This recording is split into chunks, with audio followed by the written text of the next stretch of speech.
Hello, Blake Rudis here with Everyday HDR and HDRinsider.com, and today I want to talk about Topaz Impression again. So last week I talked about Topaz Impression, but all I did was kind of show how Topaz Impression works. I've had a lot more time to experiment with Topaz Impression and really dive into a bunch of ideas that I've had with using Topaz Impression. So that's what I'm going to show you now. Today, what you're looking at might look like one single painting preset. But what it actually is, it's more of a mixed media type thing. Now, mixed media is a fancy term in the art world for someone who used multiple different types of media in an image. So like here you've got some paint up here, and then here you've got something like colored pencil. So this would be a mixed media image. Now, the reason why I like doing mixed media images in Impression is because as a painter, I would often change my style on one painting. So the sky might have these really thick brush strokes and kind of splotchy stuff.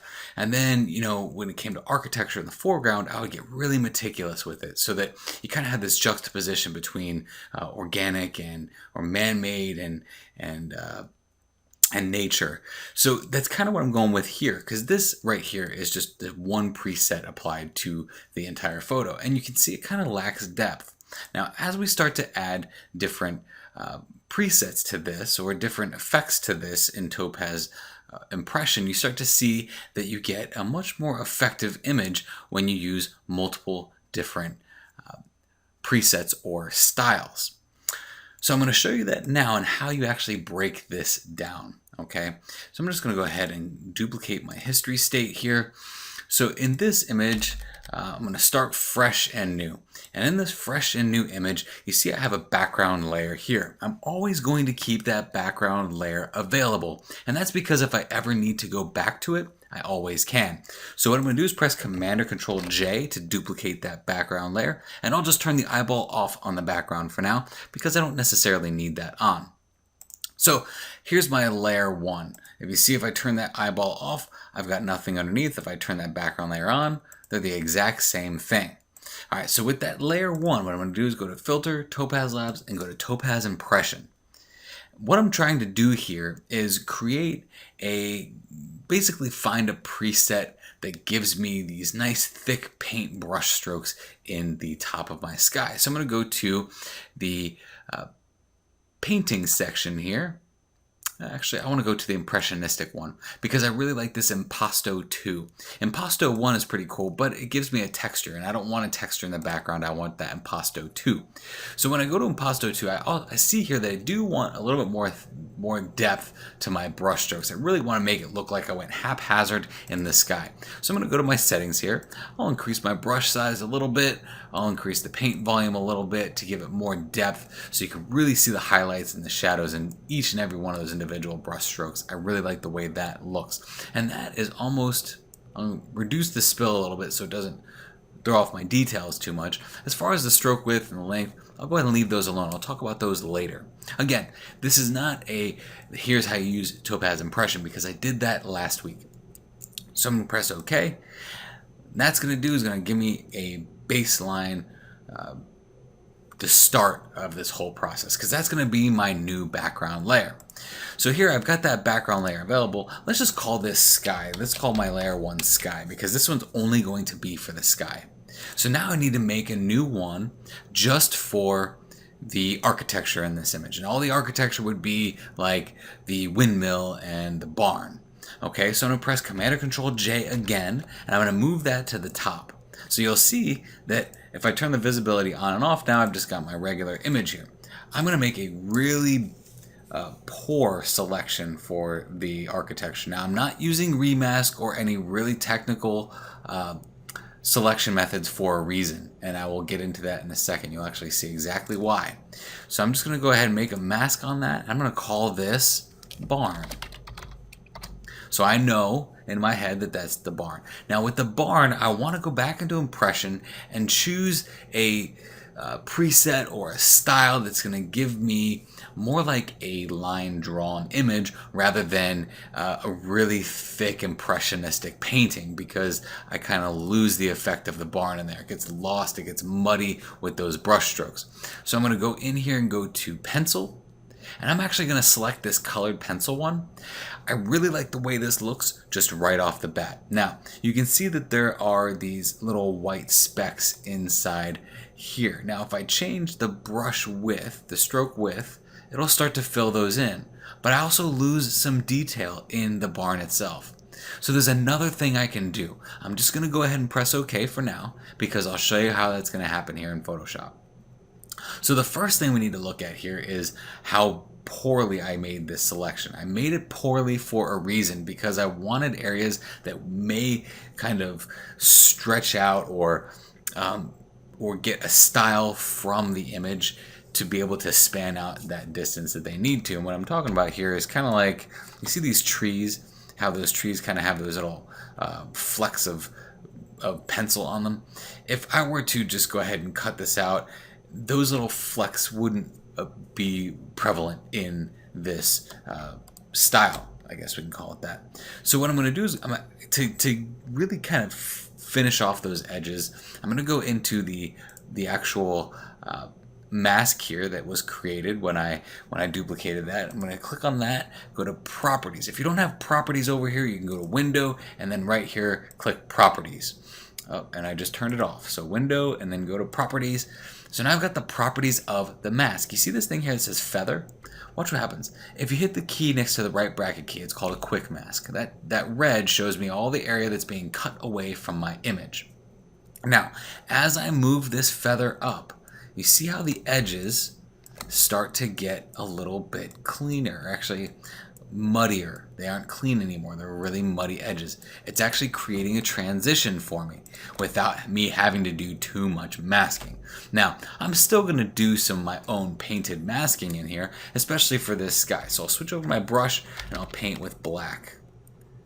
And that's going to go ahead and bring back that splotchy sky that I wanted in the very beginning. And I'll go over those trees too. Okay? Maybe even in the foreground here a little bit. So now that's all fine and well, but now what I want is something for my foreground. And here's a pretty cool trick. I'm just going to, again, press Command or Control J. I'm going to move this to the top of the list, and I'm going to call this grass. Now, I'm going to make a selection for the grass and for the trees. So any foliage here that would be in my foreground, I'm just going to go ahead and make a selection for that. Again, it doesn't have to be pretty, just a basic selection for anything here that might have foliage in it. It doesn't have to be perfect. None of this has to be perfect because, you know, as far as painting is concerned, you can really get away with a style pretty well by being a little, you know, haphazard with your brush strokes and mixing your media. So we'll just go ahead and make a mask on this now that we have this selected, and that's going to be a pretty poor mask again. Now, before I go into impression this time, caught you there, you're thinking, I see a pattern, he's going to go into impression. No, I'm not. I'm going to go to filter, and I'm going to go to filter gallery. Now, filter gallery will not show up unless your mode is in 8 bits per channel. Make sure your image is in 8 bits per channel, then go to filter, and then go to filter gallery. If you're working with a 16-bit TIFF or something, it's not going to work. Oh, and I had my mask selected. That was pretty silly. Okay, don't select the mask, select the actual layer, and then go to filter and go to filter gallery. And the filter gallery that I want to select is going to be poster edges. So what I'm looking for is, you see how my image is starting to get these really black appearance to the depth in the little pits and pockets area. So anything that had any strong highlights or any actually strong shadows, this is really gonna exploit it, make it really dark. And really what I've done here with the poster edges, you want to take that edge thickness all the way up to 10. You want to take that edge intensity all the way up to 10, and the posterization within there all the way up to 6, and press OK. This is going to be like a pre-step for the next process, because now I'm going to go to filter and go to Topaz Labs and go to impression. What this is going to do is it's going to make sure that those black specks actually show up in the paint strokes or so on and so forth. So if we look at like this Cezanne setting, you see how I have got like little areas of of black that are kind of strewn in and strewn about there. That's what I like. I like that because that shows some depth in that image. If I didn't do that pre-step first, what you'd see is these, they would all just kind of blur together. There really wouldn't be any finite division here between where this rock path is and where the rocks are. It would look like an orange streak just going through. So I really wanted to preserve that, and by really exploiting those areas of shadow, the algorithm in Impression is kind of, I would say, confused by what you're putting through. So it tries to manipulate the strokes in between those black areas, making more definition. It's still doing what it's supposed to do, but you get this high contrast definition in those paint strokes, and that's what I really like there. So I'm going to press OK on that. And again, we're going to do the quick mask on here and increase that feather pretty high up to make sure that we have a nice transitionary blend between one area and another. Now, on this barn one, I wanted to show you something here. You see how the white is still coming through in all these different areas? And you notice that when I was in Impression, I said if I increase the stroke width, it will fill in those areas. But the sacrifice I get is the loss of detail. So what you can actually do here is just go to that barn layer and then go to normal and change the blending option from normal to darker color. What that will do is it will ensure that anything that is darker underneath that layer will show through. So you can see here, this little area right here wasn't showing through before, but now it is. So before, you just had white in those areas. If we change that to darker color, we can now have that background coming through. So you can see the mixed media effect is much better. It's much more realistic as far as a painter is concerned when it comes to Topaz Impression. So when you're using Topaz Impression, keep these things in mind, that it might be a good idea to segregate certain portions of your image so they all don't get the exact same effect. So this is the single preset. No depth. We've lost a lot of depth in the foreground of our image, and everything becomes the background. As we do this, we now have one cohesive piece that has a distinct foreground, middle ground, and background, and it all looks like it might have been painted or used with a mixed media type of style. So again, my name is Blake Rudis with Everyday HDR and HDRinsider.com. If you like this, please comment, share, subscribe, and really just spread the wealth of knowledge with the rest of your photography friends. Thank you.